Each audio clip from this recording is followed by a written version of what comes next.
নমস্কার বন্ধুরা, সকাল সকাল চলে এলাম রান্না করে। রান্নাটা শুরু করে দিব আর কি। শুরু করার আগে আগে বলতেছি আজকে সকালবেলার নাস্তা নেই। আজকে শুক্রবারে আমি সকালবেলার নাস্তাটা ঘরে তৈরি করি না। প্রথমে বন্ধুরা এই যে কুমড়ার বিচিগুলো এগুলো বেজে নিচ্ছি।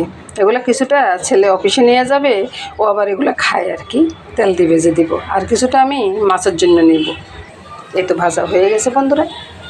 কিছুক্ষণ আগে জিরা বাটছি, জিরাটাও কিছুটা রয়ে গেছে, আর এখানে পোস্ত আছে আর কুমড়ার বেশি আছে, এগুলো বেটে নিই।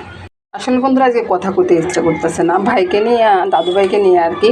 আজকে 2 রাত্রে ঘুমাইতে পারে না, ও তো মানে খুব জ্বর আসছে, তো ওই জন্যে আর কি। এই জন্য কথাটা মুখে আসতেছে না।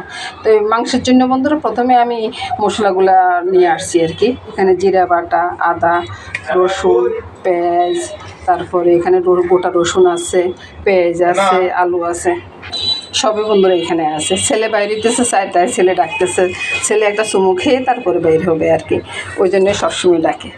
তো এখানে চিকেনটা আছে, আজকে চিকেনটা রান্না করবো একবারে ছোটো পিস করে। তো এগুলা কেটে কুটে নিয়ে আসি। ফাঁকে বন্ধুরা আলুটা ভেজে নিই। এদিকে একটা ইলিশ মাছ ভিজিয়ে রেখেছি, ইলিশ মাছটা রান্না হবে বন্ধুরা কুমড়ার বিচিরে ভেজে নিয়েছি, ওটা বেটে নিয়েছি, আর জিরা বাটা দিয়ে এই দুইটা একসাথে করে রান্না করবো আর কি। তো প্রথমে সবগুলো প্রস্তুত করে নিই, তারপরে সব কিছু দেখাবো আর কি। কথাটা মুখে আসতেছে না বন্ধুরা, কিছু মনে করবেন না। তো বন্ধুরা মাংসটাকে ধুয়ে নিয়ে আসলাম, তেজপাতা দিয়ে দিলাম, এবার দিয়ে দিচ্ছি সর্ষের তেল। তারপরে বন্ধুরা এখানে তো এই যে আপনাদেরকে দেখালাম মশলাগুলা, জিরা বাটা আর আদা, রসুন, পেঁয়াজ, নুন, হলুদ, লঙ্কা, কালো গোলমরিচ, রসুন, আস্ত রসুন আর পেঁয়াজ। এটার সাথে বন্ধুরা লং দিয়েছি, পেঁয়াজ বাটার সাথে একটা লং দিয়েছি এরকম, এটা আমার লাগবে না।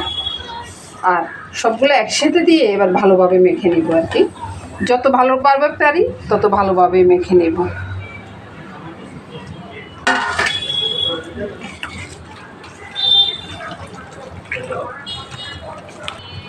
এই তো বন্ধুরা ভালোভাবে মেখে নিয়েছি, এবার ঢাকা দিয়ে রেখে দিব 1 ঘন্টা। ফিরে আসলাম বন্ধুরা 1 ঘন্টা পরে ফিরে এসে চুলাটা জ্বেলে দিলাম। আর ওই যে তেলটা আছে না আলু ভাজার সময়, এটা এখনো গরম হয়নি বন্ধুরা। আমি একটু লঙ্কার গুঁড়া দিয়ে দিলাম, এতে করে কালারটা ভীষণ সুন্দর আসবে। এই যে তেলটা গরম হয়ে যাওয়ার পরে চিকেনটা আমি এখানে ছেড়ে দেব। একটু নেড়ে ছেড়ে কষিয়ে নিচ্ছি। চুলার আঁচটা কিন্তু এখন আমি বাড়িয়ে দিয়েছি বন্ধুরা। কিছুক্ষণ পরে চুলার আঁচটা কমিয়ে আমি ঢাকা দিয়ে রাখবো। অনেকক্ষণ নাড়াচাড়ার পরে বন্ধুরা অনেকটাই কষানো হয়ে গেছে। এবার আমি কি করব, আমি চুলার আঁচটা কমিয়ে দিয়ে ঢাকা দিয়ে রাখবো। এবার দেখুন কে রান্না করে, আমার মামনি। আপনারা তো ভাবেন যে সবসময় আমিই রান্না করে থাকি, না বন্ধুরা, মাঝে মধ্যে কি সবসময় আমার সাথে সাথে আমার মামনিও থাকে। দেখানো হয় না আর কি, ও কথা বলে না, মানে কথা বলে না বলতে ভিডিওতে এসে কথা বলে না আর কি, আমার সাথে সারাক্ষণ বক বক করতে থাকে। সকালবেলা নাস্তাটা হবে, এই যে মিষ্টিটা নিয়ে নিলাম, এবার পরোটা দিয়ে খাও। মিষ্টিটা কিন্তু আমার নিজের বানানো মিষ্টি। নমস্কার বন্ধুরা। এই তো বন্ধুরা চিকেনটা কষানো হয়ে গেছে, এবার আমি এটার ভিতরে গরম জলে দিই। এবার আমি এখানে একটু গরম জলে দিয়ে দিচ্ছি। এটা এগুলো জলে হবে। দেখুন বন্ধুরা কত সুন্দর কালার আসছে।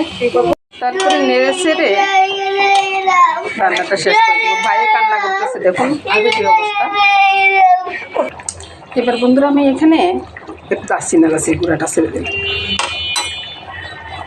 এবার রান্নাটা নামিয়ে নেওয়ার পরে বন্ধুরা দেখুন বন্ধুরা কালারটা কত সুন্দর এসছে না।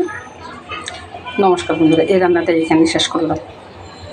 ইলিশ মাছগুলো ভেজে উঠিয়ে নিলাম, মশলাটা গুলে নিলাম। এবার আমি তেলের ভিতরে মশলাটা ছেড়ে দেবো। মশলাটা কষানো হয়ে গেলে মাছগুলো ঢেলে দেবো, তারপরে ঝোলটা দিয়ে দেব। ঝোলটা দিয়ে দিলে ঢাকনা দিয়ে তারপর রান্নাটা সেরে নিচ্ছি। এবার বন্ধুরা আমি কয়েকটা কাঁচা লঙ্কা ছেড়ে দিচ্ছি। এবার বন্ধুরা রান্নাটা হয়ে গেছে, চতুর্দিকে তেলটা ছড়াচ্ছে। এবার নামিয়ে নেব। এবার বন্ধুরা রান্নাটা নামিয়ে নিলাম বন্ধুরা। দেখুন বন্ধুরা রান্নাটা কত সুন্দর হয়েছে না। নমস্কার বন্ধুরা।